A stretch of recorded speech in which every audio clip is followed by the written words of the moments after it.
Welcome to Trail Tales ARP a running podcast for every type of runner.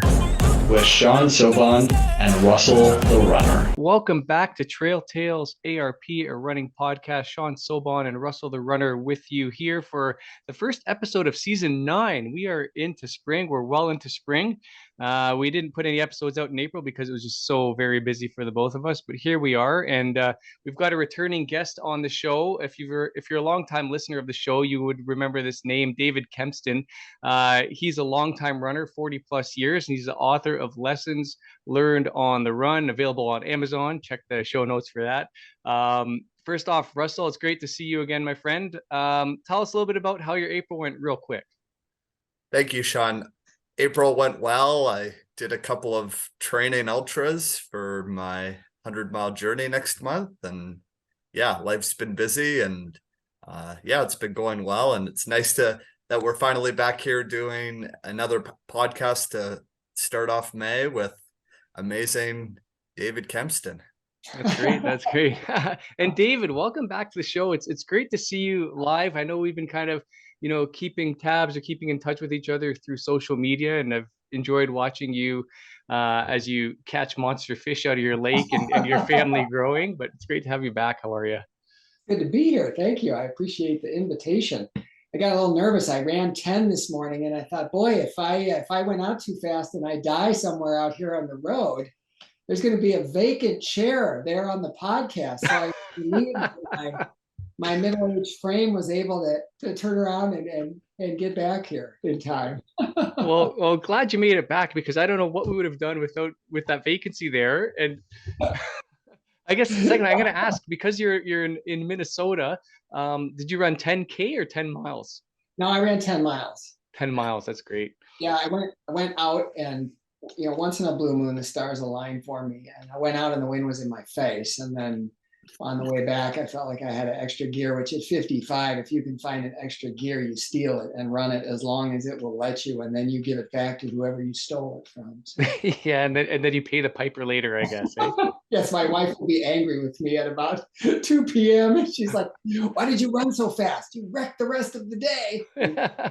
Now, let me ask you, Dave, I'm historically a napper. Do you nap at all? Do you think you'll be having a nap later on today? I do. I take about a 30-minute nap when I can. They tease me at work because I'll shut my door, put a little sign that says "Do not disturb," and I tend to be readily accessible, except for give me my 20-30-minute nap, and I do much better. So if you split the day into 2 parts, it's easier. Yeah, I guess after running 16 miles this morning too, it might be calling you. Oh, I only ran 10. Oh, sorry, 16 kilometers. That's right. I got that. 16.1. 16.1. There's Russell, our resident mathematician here. Wow. Gee whiz, that was an English major. I gotta, I cut the board 3 times. It was still too short. I can't do it. Oh, that's awesome. So Dave, since it's been a while, I want to ask, obviously we know about your most recent run. That was this morning. What was your most recent race? Have you done any races lately? I do a 5K. We have a lake place where I catch those fish that you alluded to earlier. It's in Richmond, Minnesota, a sprawling metropolis of about 1,400 people. It's on the Sauk River, where the Sauk River backs up and makes this chain of lakes. And so they have the Richmond River Days every summer. And so I've run the 5K the last bunch of summers, and I enjoy that immensely. And that's enough for me. It gives me a good indicator of my fitness, and I have a lot of fun, and the kids come out and cheer for me, and my grandkids will come cheer for me. And so I enjoy that immensely.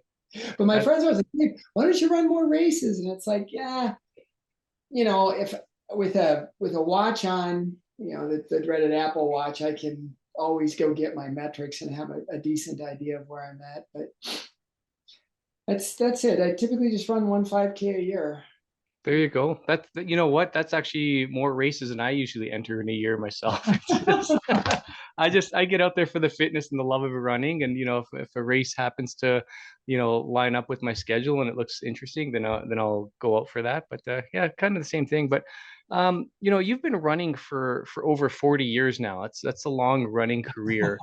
And I'm not trying to age you. I'm sixth grandchild on the way soon. Congratulations. But would you say that your running has changed from what it was 40 years ago in terms of maybe your goals, your training, or your reason why? Yeah, I mean, I've said this before, but for me, I have some strange attraction to running. I just do. And it centers me, it allows me to think. So, in terms of goals, you know, motion is lotion, and my goal is to stay in motion. And I teasingly say, before the era of stretchy pants, suits that didn't stretch, because I'm a lawyer and I got to wear a suit pretty regularly, even though COVID messed that up a bit. But and then they came along with the stretchy wool fabric. So, it's not my standard byline from yesteryear was I want to be able to wear my wool pants, eat and and not have to get my pants let out all the time. So goal is to be active, to be fit. I have a buddy that I've run with for about 20 years. He remained anonymous in my running book. I just called him my running buddy. And someone said, "Is this person real?" I'm like, "Oh yeah, he's real. I just didn't want to give him a name." And he and I run together, and there's a lot of joy in that. I mean, there's a relationship that goes so far back. He and I have run through so many different aspects of life and weather and seasons and joy and sorrow and injuries. And so for me, just being out there I enjoy that so much. Still being able to run. It seems like with each passing year, there are less and less of my friends that do run. It's either hips or knees or something, or, health. If you hear a strange sound in the back, it's my 9-month-old golden retriever who is letting the world know that she might rather do something else than sit at my feet. But so those are my goals, is to keep moving. I have this 9-month-old puppy. You're not supposed to run puppies till their growth plates are good. And so we're solidified. So what I do is I call them dog jogs. I'll go for a run, and then I'll come back and I'll get her, and we'll go for a 1-mile dog jog, which is more of if you look up the words cavort or caper in the dictionary, you'll see my red golden retriever just bouncing about. That's the dog jog. So I'm just grateful to still be moving. I really am. And once in a while I go and I try to blow the carbon out of the pipes, like this morning, and just see what the old frame can still do. But you do slow down over time. It doesn't matter who you are, what your nutrition is, how much you sleep.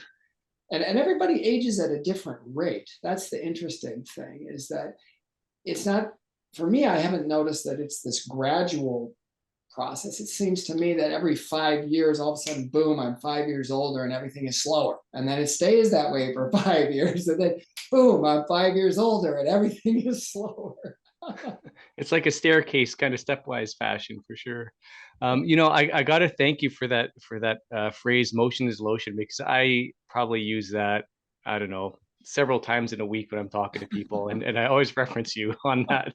It's such a great saying, and there's a lot of truth behind it. And I'm excited to hear that you got a little puppy that you're kind of introducing into running and stuff. And it's maybe last year sometime, I had a vet come on. She's a critical care vet, but also a runner with a running background. And I did a little bit of research because, I had people asking me about, when can I start running with my dog and stuff. And you had mentioned the growth plates and everything. I think that's kind of like a common knowledge out there where, you want to be careful, because the danger with that is if you end up with a long bone fracture where your growth plates are, and the fracture occurs over the growth plate, you can end up with a deformed leg or a shortened leg where the fracture is, depending on those things.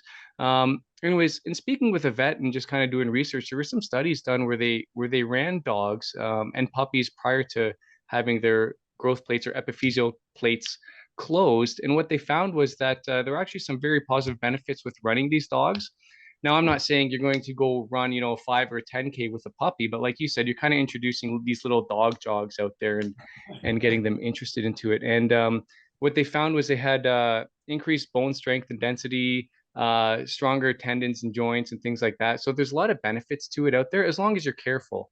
And if you think about it, if you're out there tossing a ball in a yard, and you compare that with going for an easy jog with a dog, when you're throwing those balls around the dog, there's a lot of abrupt stopping and starting, turning around and angles. You're probably have a higher risk of getting an injury during that type of play as opposed to going for a relatively reasonable length of a run or a jog, right? So it's pretty interesting though, and there's a lot of benefits to running the dog. So I hope that as your puppy grows into adulthood, that you start running and maybe try a canicross run. You inspire me. I love seeing what you put up on Instagram. My entire family gets so tired, whether it's my parents or my children, getting pictures of me and the dog. They're like, okay, Dave, we get it. You love your dog. We understand. Now, can you send us a picture of something else? Or better yet, don't send us a picture at all. That's hilarious. Yeah. Yeah. Thank you for that. The races that I actually had this last race, we had a participant drive all the way up from Georgia, and we had one come from New York State as well, which was really great. And there's a Minnesota connection to my race because that's where I ordered my race bibs from. They came from the state of Minnesota. So. You gotta say it right. Minnesota. Minnesota, that's right. And that was 61 bibs. Sean had 61 participants at that the is awesome event. Yeah, including the virtual runners out there. We had a few virtuals from Michigan. I had the farthest one in Canada was out in Alberta. Wow. Which is, I don't know, that's a long ways away too from Ontario. Canada is just so vast. So, but yeah, we've got another event coming up in the fall, and maybe one day, Dave, we'll get you on the virtual roster and you can go run. And what's your puppy's name? Her name is Coda. Coda, great name. Kota. Kota, I love it. Yeah, so maybe we'll see you on the virtual roster one day. I would like that. That would be really cool. So yeah, I guess your running over the years is kind of like you had noticed things kind of slow down a little bit, but you kind of try to push it every once in a while, which is great. And I kind of noticed that myself too. I mean, I'll be 42 actually on the 10th, so in a few days. And I noticed when I hit 37 myself, the body started screaming at me a little bit more often than it used to, and things like that. But the way you described it as a bit of a delay, and then you kind of have that step down again. I think I can relate to that. I think right now I'm in that sweet spot where things are kind of holding steady. So I'm doing all right. But enjoy it, because you will get slower. Yeah, absolutely. And I think that's where the goals kind of change too, right? Where you have to realize that we all have our own different limitations and capacities, right? And I think being in the relatively new role of being a race director, I had a lot of participants asking, well, what's gonna who's the fastest time, what are the podium finishers going to look like? I'm worried about finishing dead last. And my advice to them is don't worry about anybody else. Right. Just focus on what you can do, your upper limit, and just try to push yourself and try to just cancel out all that other noise, because our goals or our abilities are going to change as we age, right? Russell's in the prime of his life, late 20s, running 100 miles and doing 10Ks in times I could only dream of. But you know what I mean? Those things are eventually going to change too, right? So, it makes me think, John Rockefeller had that world famous line, he's speaking about money. How much is enough? His famous response was just a little more. Yeah. The runner corollary is, I could have gone faster. I could have gone faster. I could have gone farther. And, it's the classic glass half empty approach to life. And, sure, perhaps you could have gone faster, but maybe not. But is that, in the bigger picture, is that the measure? And the answer is no, it's not. Sean, you said, you tell the participants, don't compare yourself to others. We tell our children, comparison kills. It's a joy sapper. And running, I mean, we've all suffered when we run, and I'm sure Russell has probably suffered more than we have because he runs farther than we do. But there's both joy and suffering in running. And I've said this before, running is a microcosm for the macrocosm of life. I mean, it's a great metaphor for life, but there is tremendous joy in running. And that's why I think I keep coming back to it, because it's a joy giver. There are so many things in life that sap your joy, whether it's relationships or health or finances, or sometimes it's a job. And some of those joy sappers are unavoidable, but seeking out healthy joy givers, this gives me joy. This gives me, I enjoy this. A healthy enjoyment of a good activity is wonderful. I don't mean to overuse the W word, but it is. And so instead of thinking, well, golly, I can only run this fast, or I only ran that far, or look at this person and how much faster they are. There's always going to be somebody faster than you, unless you're the world record holder. All right. And one of those in each event. So take a deep breath, be grateful for what you do have, and put it to use. So that's my thought. As I get older, my perspective, and this isn't just true in running. As I've gotten older, I realize that contentment and gratitude are twin pillars, and you need to cultivate them. Some people are naturally content and naturally grateful, but others, like Dave Kempston, are not. And we have to work on that and realize this is a good thing. And I'm fortunate that I can do this, and that I can share this time with these other people, that I can be out here, putting my body, Russell running an ultra, putting your body out there and straining it and stressing it and being able to accomplish that and feeling good about it, but keeping it in perspective that, there's going to come a time when all of us can't run anymore. We don't know when that time will be, but at some point our running careers will end. So, as my dad used to say, smoke them if you got them, enjoy it. Enjoy the season. Absolutely. That's extremely well said. And I find we're all on our own respective journeys with our own respective shadows. And that's what makes what you just said, David, so powerful, because based on that, you can't compare your own journey and your own shadow to anyone else. It's unique and only applicable to you.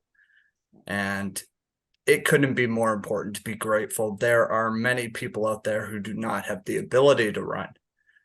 And at times I think about that, and that helps me to remind myself that I'm grateful to be able to run and to move my body. Yeah, well said, Russell. Good observation too. And I can relate to that as well. Sometimes you're out there and you're running and you think, okay, sometimes when you hit that, the runner's high, you think this is fantastic. And then maybe that thought comes through your mind, well, there are people out there that can't experience this, right? And it allows you to kind of really have that gratitude, Dave, that you were talking about, and think like, this is great. And having the realization that one day I won't be able to do this anymore. So just kind of be in that moment and enjoy it and take the joy from it. And, if we could bottle up that thought process or those feelings and sell it to people, we'd be billionaires, because that is kind of like the secret to life, I think, is to be able to enjoy the moment you're in, whether it's a stressful moment or it's an easy moment or whatever it is. I mean, this is our one go around the earth, right? Like this is it. So we have to experience everything we can, I think, while we're here, and the good, the bad, the ugly. And when things are going really good, it's that much sweeter, I think. Yeah. And it took me a long time to realize that. People will ask, Dave, how are things going? And I'll say, well, I'm really fortunate. I feel like with each passing year, I'm learning how to enjoy life more, whether it's grandchildren or work.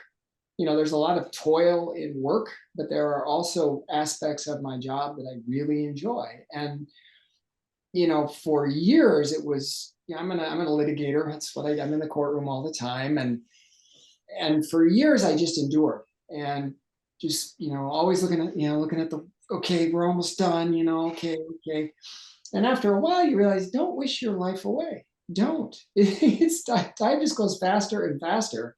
And you really need to hunker down and be in the moment and enjoy it as best you can. And I'm not being Pollyannish about this. I mean, I'm not making light of suffering or difficult circumstances or loss or even death. That is a part of life, but to be where you are and to be able to enjoy it and to be grateful and to be content in that moment. And of course, to seek to, to improve. I mean, even at 55 years of age, I still, I don't run as many days a week as I used to because of injury. I try to listen to my body, but Thursday is still my perceived hard day. And I put in air quotes because, hard and perceived, it's, keeps changing. But that's the day I try to suffer a little bit, and those runs aren't fun. I don't enjoy them. I'm glad when they're over, but it's not the whole run that's terrible. But there could be some dark moments in them. So I'm not saying that you don't seek to improve. Of course you do, but again, I'm sounding like a broken record now. So I've been thankful that as I get older, I'm enjoying life more, and whether it's my children or grandkids. And I have so much fun. I'll drag a grandkid along in the Burley. What's funny is we still have the Burley we had when my children were little. So it's ancient, but it was well made. And as long as I keep some WD-40 on the wheels, it does well. But I'll push a grandchild on a run. I'll take some stress off of one of my kids if I take their kid for an hour and you just go push them somewhere for it. I can sing to the kid and have a great time running along. Multitasking, I guess. Yeah, I certainly miss those days pushing my kids in the stroller. I remember the last stroller run we had. It was a day, I think, Russell, that you had come to Island Lake in Orangeville, and I had my daughter in the stroller and was pushing her around, and there's somebody in there who was looking for one just like the one I had, and my daughter was like, it was hard to get her in and out of it because she was growing up so big. So I said, well, I'm looking to get rid of this one as hard as it is because I had that stroller since my soon-to-be 10-year-old was like 6 months old. So it had been through two kids, and sold it there on the spot. And it was tough to let go. And my daughter still gripes about it. Why did you get rid of the stroller? Because she loved being pushed around and asking you to go faster and then sing a song at the same time. And you're just trying to stay alive, pushing up a hill. So I totally get it. Fun times though. I very much remember you pushing that stroller. You were incredibly strong. It had good rolling resistance, that's all. And it was keeping me up. I was holding on to it. But you'd mentioned, Dave, too, Thursday is kind of your hard run. So that kind of is a great segue into my next question. I wanted to know, do you have a preferred type of training or run that you do? Is it the long run? Is it like the tempo run? Do you do intervals or track work? What's kind of your go-to run that you kind of enjoy the most and benefits you the most? Yeah, so on Thursdays, what I'll, in the winter when the roads, I run outside all year round. I'm not much of a treadmill fella. And so Minnesota, similar to where you are in the winter, you don't try to run fast in the dark, in the snow, in the ice. If you do, you're a rockhead. Okay, I've broken some things in the dark running and falling. So I wait till I don't usually start doing. So what I might do during the winter is a fartlek, where if I feel like I'm safe, if my feet are under me, okay, where I am. But once the weather gets decent, I'll start with dropping in. Maybe go out for a tempo, try to drop in a hard mile, and then I'll do a timed 5K. And then I'll start doing 1,000-meter repeats. In my neighborhood, I've got it. I measured out 1,000 meters, so I know where that is. And the neighbors think I'm just, nuts. They're just like, what is wrong with this dude? He keeps running by my house, panting like he's about to have a heart attack. And I will sneak on a track. On my 55th birthday last September, I climbed over the fence. I was, I ran faster than I probably would have because I thought I was going to get arrested for trespassing at this high school track. But I do love doing mile repeats on the track. There's a dirt track that I used to do that on. Once COVID hit, some of my I quit going to the health club that I used to go to. And so there was a dirt track at a middle school that they didn't care if you ran on it. All the nice high school tracks have fences around them down here, and I love running on a dirt track. I mean, it just takes me back to, middle school, running on just, the old cinder track. And doing mile repeats. I love doing mile repeats. My children still tease me about that. They're like, Dad, something is so wrong with you that, you want to go do mile repeats. So those are if I'm going to do speed work, and I'm careful about it. I read an article, the fellow who set the world record for over 60 in the mile during COVID, he talked about rolling into everything, and that idea that you don't immediately, boom, go, you gently accelerate into it. And so at the end of workouts on Thursdays, even if I'm feeling lazy and I don't want to run hard, I call them flying 40s or fabulous 40s, where I've got a hill that I'll do accelerations up. And again, the neighbors will come out. I mean, it was so funny. There was a work truck last summer and I did 5 of them, and there was some fella in, his work truck at the top of the hill about to do some utility work. The second time up, he's kind of looking out the window at me. The third time up, he rolls, "But are you okay?" Not really, but hey, thanks for asking. Is he looking for the guy that's chasing you? Yeah. Who's chasing you? Why? Wait, deja vu all over again. I'm curious, what's the record for the mile for over 60? He ran a 4:49. Wow. Yeah. It was prior to that. It was 4. That's phenomenal. It was He's 4. over 60. Yeah, his name is Dan King, and he was a 61-year-old.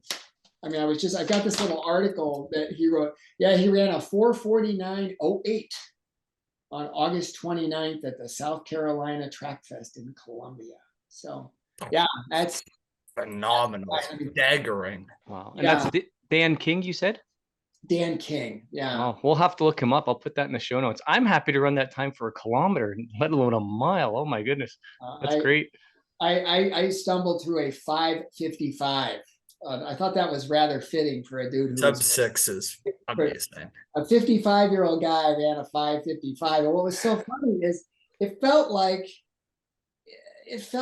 when I would go sub 5. I mean, it felt the same. Your arms have you've got the cement cans on them, the paint cans on them after 1,200 meters, and you're trying to keep your form. And I'm looking at my watch going, "That can't be right. It's got to be broken. I want my money back from Apple. This isn't fair." Yeah. It's that perceived effort. I'm working way harder than. And of course, my family is all like, "Dad, it's your birthday. What on earth are you going and running a mile for on the track?" Oh, I know. I hear you. Just wanted to suffer a little, get the day started off just right. Absolutely. It's the birthday milestone. We try to psych ourselves up to hit some sort of running milestone on that day, or we always try to like sneak in a run somewhere somehow. It's like we recently went down to Florida for a vacation. Okay, I'm gonna get my run in, my runcation, get my run in on, so kind of do that. And yeah, we always kind of do these things. Russell, have you ever done something like that for your birthday? Try to do a special run or something? My past birthday, which I was 2 weeks into moving here, I did a 50K ultra. Ooh. Wow. What are you gonna do when you turn 50? Yeah. Good question. For this year, ideally my third 100-miler on the same day that I turned 3 decades. That'll be pretty cool. And just remind us which one that is. It's the Iron Horse Ultra. Nice. St. Paul, Alberta. St. Paul, Alberta. Almost halfway to Ontario. Not really, but are you driving or flying? I'll drive. Yeah, okay, that's not too bad. And when are you back into Ontario for the FAR? I'll be arriving in Toronto on May 27th. Wonderful. Well, we'll have to see if things can line up. Maybe we can meet up. We should. Yeah, that would be great. Speaking of birthday runs, like I had mentioned earlier, I've got one coming up soon. Happens to be my 42nd, so we'll see if I get out there, run 42 kilometers for a marathon, 42.2, whatever it is. But that's the idea. Haven't been doing like any training to get to that distance, but I'll go out and suffer a little on my birthday. I'm sure I speak on behalf of David and I. We believe in you, Sean. Yes. Thanks, buddy. Yeah, I'm going to expect to hear good things on May 10th. Yeah. My running buddy, his birthday is every April, and he just turned 59. But for years, I would dread the first run after his birthday because it was I got to prove I'm still in the game. And I mean, they were horrible runs.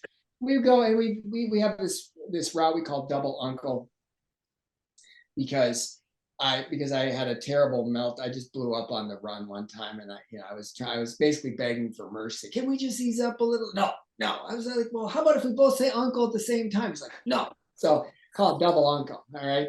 So we usually run Double Uncle, and it would just be a death march. It's like, oh my gosh, it's like, can I just skip your birthday? Because I know we're going to go out and just die. It's going to be horrible. We're going to go out too fast, then we're going to blow up, and then we're going to suffer for 4 miles. What's funny is, both of us have aged up, and so it used to be Minneapolis has the city planners did a great job. So we have lakes there's 3 or 4 of them that have running trails around them that are really close to downtown. And so they're wonderful to run on and easy access, and they can be pretty crowded. You'll run into a lot of runners down there. Well, in the old days, we hardly ever got passed by anybody. If anybody ever passed us, we go with them and stay with them and repass them. And now we're like, whatever. I mean, people go by and my buddy doesn't even bristle anymore. I mean, that's how old we got. People go by us. It was funny though, because the last time we were down there about a month ago, someone goes by us and I felt them just bristle just a little bit, and I'm like, yeah, we've accepted it. We can get past now and it's okay. Yeah. That's a big step to take because, even if I'm running and suffering and, nobody's around, all of a sudden somebody's like even just walking across the street, I can like pick it up again and get my form going. Yeah, I'm not suffering. I'm doing fine. This is easy. It's like, look at me. Look at how fit I am. Yeah, exactly. As soon as they leave, you stop and suck wind. I guess we all do that to an extent, but to be able to be like, just accept it, like, yeah, whatever, you can pass me, I'm fine with it. It's funny that one of the last races I was in was last September. It was the final edition of my favorite trail race, which was called Chase the Coyote. So it was kind of a bittersweet to run it for the last time. And I was near the end, so I was hurting and I hadn't properly trained for it. So I ran like the 16K or 10-mile trail race. And there were some good climbs that absolutely killed me. Anyways, on the way down, I'm okay, just, a little bit longer to go. So I'm trying to kind of pick it up a bit. And then some guy just flies right by me. And I'm like, what is happening? Nobody should be running that fast right now. And I noticed he didn't have a bib on, so I guess it was one of the volunteers from the past aid station. I was just like, not cool. You shouldn't be doing that.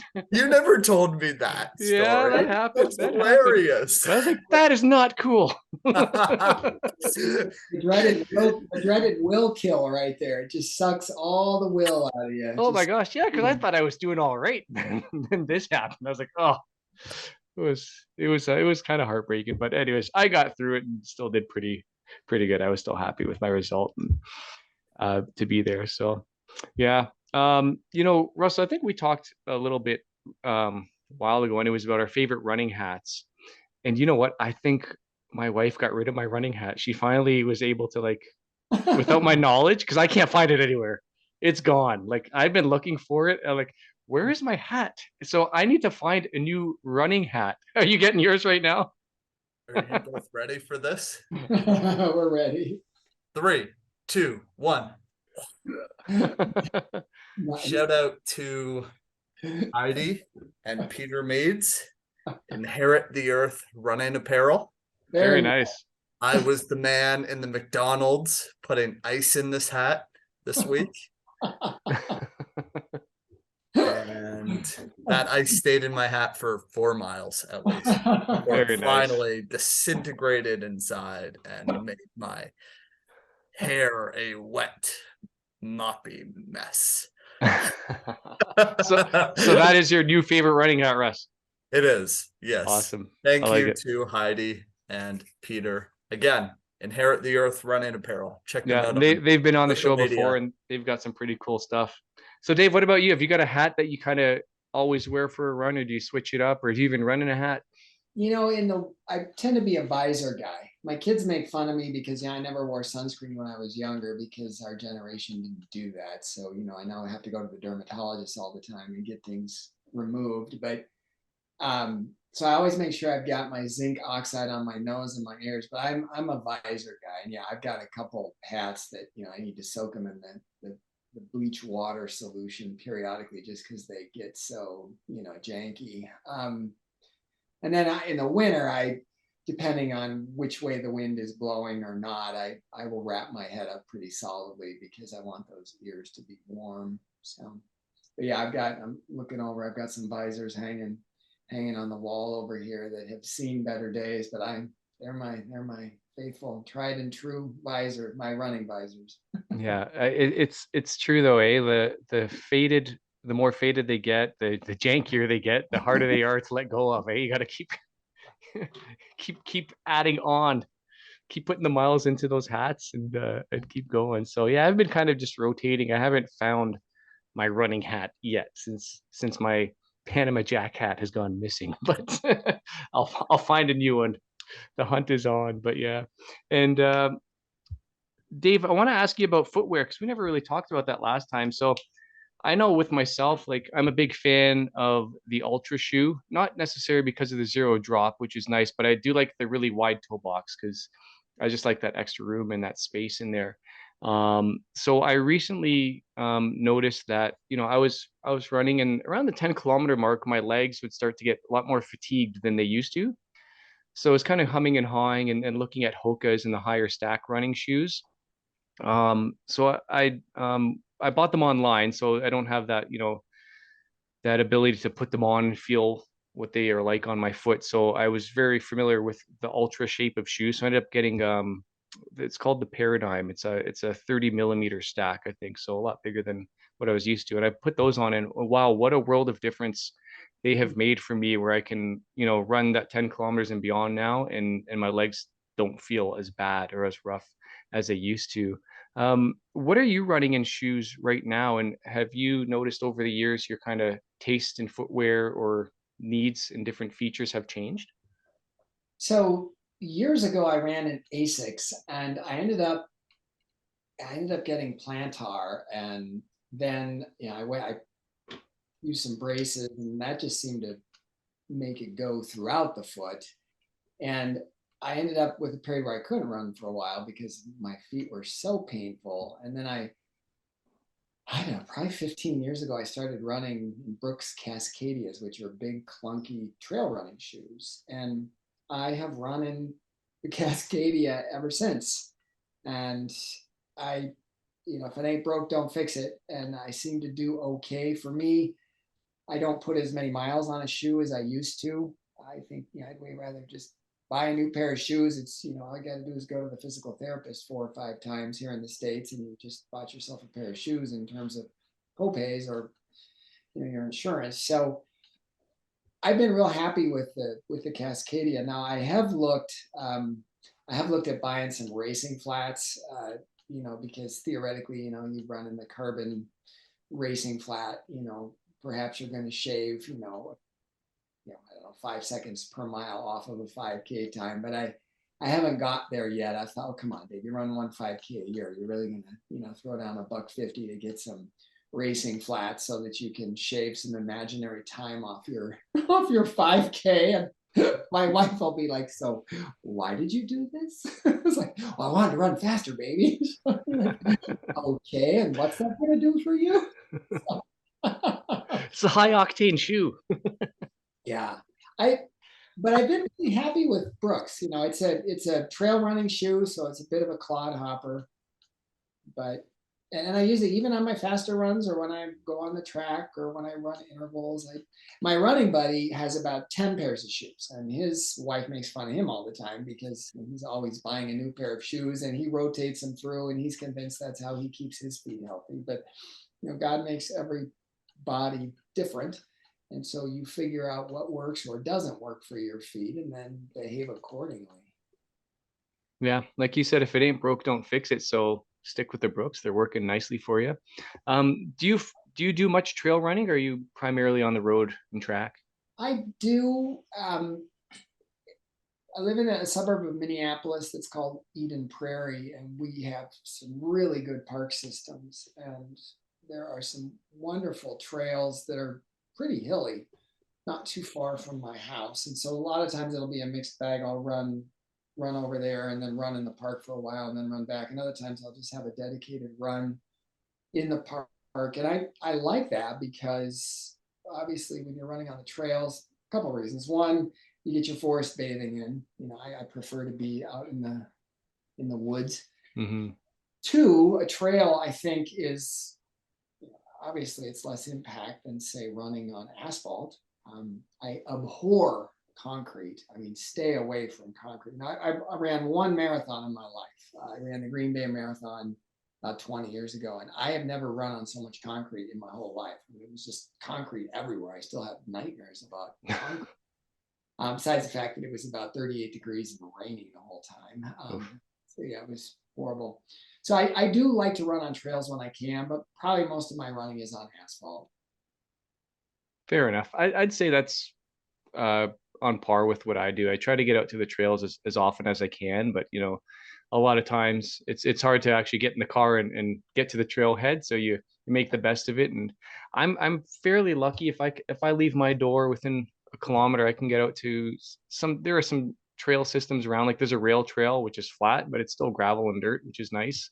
And we've got some interconnected gravel trails through town where I live in Shelburne here, which is great. But if I have the extra time to drive over to the trails, and my main two trails, it's quite hilly, so it's always a challenge to get out there. But it's got that forest bathing that you had mentioned, right? There's a lot of valleys in there. There's a nice river that runs through, so it's really great, especially in the summertime when the leaves come up and everything. You can get lost in that place, and you suffer up the hills a bit, but that's my go-to trail to run on anyways. But yeah, that forest bathing, my wife actually recently wrote an article for a local magazine. So she got to experience forest bathing with I guess a certified instructor in forest bathing. So there are ways that they will certify forests. They have all these different criteria that they look at to say this is a certified forest bathing forest, right? They look at the different features, the dampness, the wind, and all sorts of things. So she really kind of went in depth into this whole topic, and I had never heard of it before, but it was really interesting. It is interesting. Mirkwood Forest probably would qualify, I suppose. With those spiders. Yeah. The hobbits knew what they were doing. Yeah. Oh man, kind of digressing a little bit, but the first real kind of big book I'd ever read was The Hobbit and the Lord of the Rings, and that was back in grade 7, and we're supposed to read a book, and the cover just captivated me, and I figured, okay, I'm gonna read this book. And we're supposed to read a book in a week, and ask my teacher for an extension because these things 800 pages, because it was The Hobbit and the Lord of the Rings together. And so she says, absolutely, take your time on the book. But that was the very first book that ever captivated my imagination. When you mentioned Mirkwood Forest, I have this huge map in my head of what it looks like and everything, and remembering them kind of getting taken up by the spiders and wrapped in the cocoons and everything. And it was like watching a movie. And that was the first time I had experienced that with a book. And that kind of changed a lot of things for me too. So big fan of that series. Yeah, it's good stuff. And reading is a great way to experience other cultures, other adventures. I mean, stories. Again, I'm a trial lawyer, and so my job is to take my client's story and present that to a fact finder. And so it's one of the things I love about my job is hearing people's stories. And runners, we are brutal with our stories. Oh yeah, I remember the time that this happened, or we were stuck out there and the snow was blowing, but it's fun. I mean, running stories, you let your buddies tell you their running stories, and you tell them your running stories. At this stage of my life, I have two people that I can brag or talk to about my running. And my wife cares about it because she loves me, so she tolerates it. But my dad is 81 and he's like, Dave, you can always brag about your runs to me. Don't worry, I'm your dad. It's cool. So I'll go, Dad, guess what I did this morning? So when I got back, I screenshot my 10-mile splits. I said, no dog jog this morning, Dad. My running buddy, but you got to have a couple people you can tell your running stories to. But otherwise, nobody cares about your workout. They're just like, okay, Dave, that's cool. You ran. That's awesome. Shut up. Exactly. That's way too funny. That's actually the best, that you go and tell your dad, oh, no. No dog jog this morning, Dad. Here are my splits. That's fun. And what were your splits, David? I averaged 7:45 for 10 miles this morning. So I was pleased with the middle-aged frame. That's a good clip. For those in the kilometer pace range, I'll break down the math for you. That's about 450 per K for 16.1. Yeah, I was pretty even this morning. So I was happy with that, because what's funny is, my 5K time, I can knock about a minute off that. And so I would think, well, golly, if I can go run 10 miles at this pace, I ought to be able to run 3.1 miles a lot faster. But for some reason, that turnover isn't there anymore. I don't know. It's just gone. So, but again, being grateful. And I was real pleased that, early May, I got out and did that. So, and then, makes my dad can pretend like he's really pleased with me too. So, that's what good dads do. That's it. Oh, Dave, that's great. That's awesome. I'm so proud of you, Dave. Oh my gosh. He'll always be proud of you and your phenomenal life and running journey. Oh, that's awesome. Dave, let me ask, you had kind of mentioned that, that turnover is kind of gone for the lower mileages in terms of speed, but do you have any specific running goals for this year? I know we're kind of almost halfway through the year, but is there anything that you kind of targeted on right now with your running, or just get through the year and keep doing what you're doing? Yeah, no, I would love, my goal with a 5K is always to be under 21. I would love to break 20 again. I just think that window has closed on me. I run, my 5K time is like a 20:20 or a 20:30, and I just think, oh, there's got to be some way to get below 20 again. But I think it's gone. So I keep trying. Every summer I try, and but so. Anyway. Dave, there's the argument right there for the carbon plate shoes. Yeah. Right there. One last hurrah. If that doesn't work, it's officially done. But you never know. You never know. Well, the race last year, it's in July, and last year it was when the gun went off, it was 79 degrees, and it clicked up to 80 real quick, and it was super humid. And I love running in heat, but I don't perform well in humidity. I just, it was awful. It was like I was wrapped in a wet wool blanket, within 3 minutes, and it's just like, oh. So that was my excuse, why I didn't break 20 last year. But I'll have a better excuse this year for why I can't break 20. But how tall are you, David? I am 6 foot. Which means that you have long legs, and I believe that you still have that potential to break 20. Just slightly. I believe you can do it. All right. I'll let you guys know how it goes. You have to, absolutely. There's my daughter in the background. That's probably my cue to wrap things up here. But I want to let you know, Dave. So I just before we got on, I went onto Amazon. I ordered a hard copy of your book. So I'm looking forward to getting that because I actually haven't read it, which is, I'm embarrassed to say, but I'm going to read the book. And then what we're gonna do, Russell, is we're gonna post it onto our Instagram account at trail_tales_ARP. And then we'll have a contest and we'll send that book out to a lucky listener of the podcast and share it. Looking forward to reading it, Dave. So that's pretty cool. And we'll put a link into our show notes about the books if you want to order it yourself. You can get the Kindle version or you can get the hardcover. And I always like reading a book that I can hold and see and flip the pages. So the hardcovers for me. Russell, go ahead.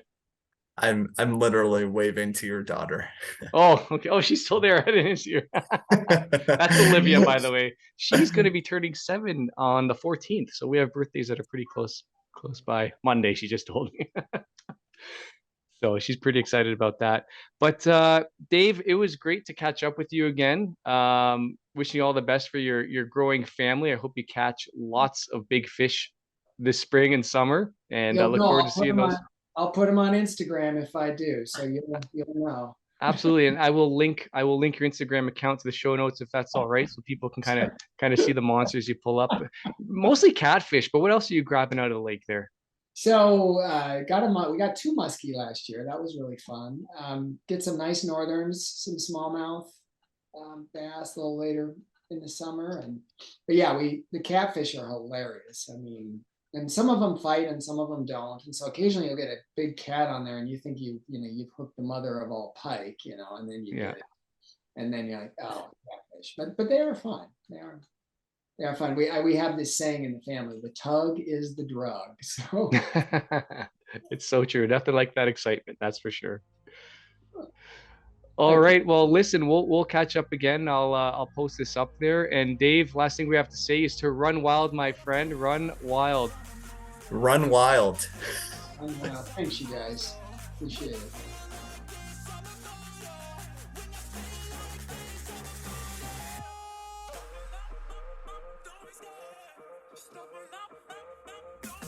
And that's a wrap on this episode of Trail Tales ARP, a running podcast from Sean Sobon and Russell the Runner. Thank you very much for listening.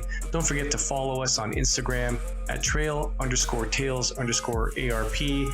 Check out our YouTube channel at Trail Tales ARP, and you can catch us on Spotify, Apple Podcasts, or wherever you get your podcasts from. Please don't forget to subscribe and leave us a review. Catch you next time. Run wild.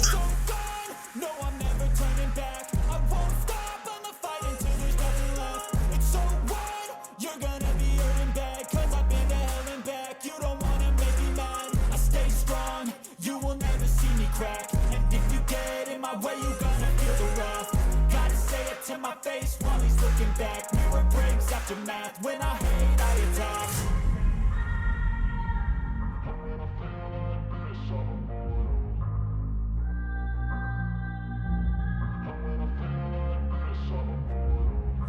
feel like this, I'm immortal. When I feel like this, I'm immortal.